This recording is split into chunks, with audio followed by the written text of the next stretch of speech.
All right, number two, too many low quality links that could be hurting you. So in the past, it was all about links. The more links you had, the higher you were going to rank. It was pretty easy to, submit a website to 1,000 business directories and get it ranking at the top of Google, in the matter of a week. Not necessarily the case anymore because of the Penguin update. Now they are looking at the quality and the relevancy of each link that is coming to your business. So you do have now what's called a link profile, and that is in a tool called Google Search Console, which we'll talk about in a little bit. It's a free tool, but they're a link profile for your domain name.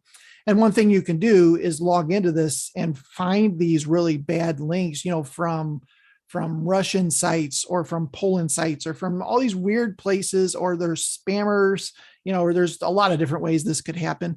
But you want to actually disavow those links so that they're not counted against you in the overall scheme of things. It's also important to do something called diversifying your anchor text. Is the words that show up with the blue underline when you're on a website and you can click on it because it's a link. That text is called the anchor text. So in the past, again, we would build sites with anchor text that was window treatments pointing back to your site, right? Now it's more around keywords, but they also look at things like click here, right? That as well. If it's coming from a good site, click here is a great link back to your site, or the full https://joeswindowtreatments.com or whatever. They count those too. They understand the difference in the types of anchor text that you could have coming back to your site. Jeff asks, why do sites from Russia want to link to our sites? It's a great question. Why do they want to link to these other sites? Sometimes it's part of hacking, that they're trying to find different vulnerabilities. Other times they just create thousands, if not millions of sites with links pointing to these other sites. And you'll get these .ru, for example, links from a really bad website pointing back to yours. I don't know why they do it from a psychological standpoint. If there's no benefit for them to link to a site that doesn't make sense, but they do. I'm sure it has something to do with being hacked and things like that. So anytime you see those types of links, you want to disavow those and tell Google, I know this link exists, but I don't want you to count it towards my rankings and towards my link profile, if you will. Now, this is a screenshot of Google Search Console, which again, we'll talk about in a few minutes here, but there is actually a links area on here, and then you can see who's linking to you and from where. So this is a good place to start seeing where links are coming from.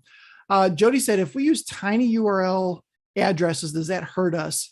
In most cases, it does not, because tiny URL, Bitly, these kinds of services are typically 301 redirects, meaning it's a status code to Google that if they find that link, 301 says, hey, any that's coming to this link, please give it to the end result.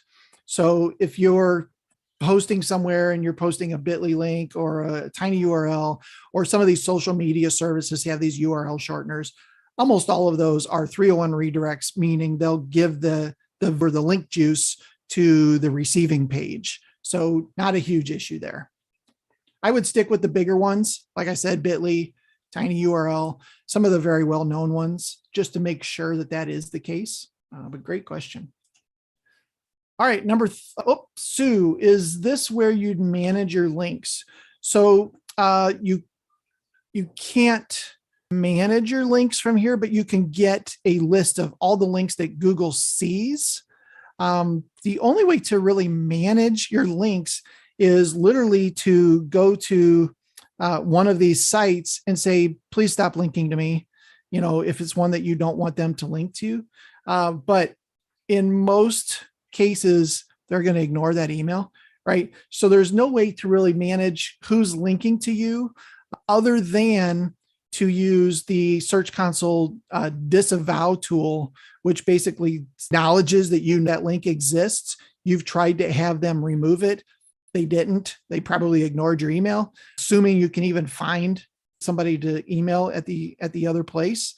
So then you say, please just disavow this link. I don't want any link juice that's passed on. I don't want any credit for having that link.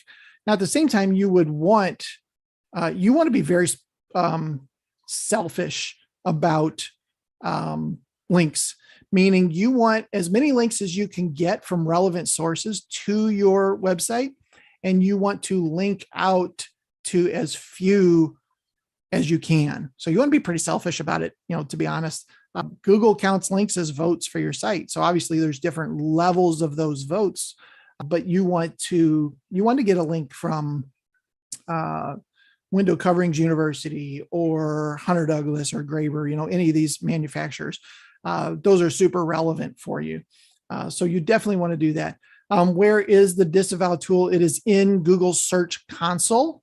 I think if you click on this more and go to that page, there's an option for you to disavow those. There's also a removal tool here from the index, but we'll get into Search Console here in a couple minutes.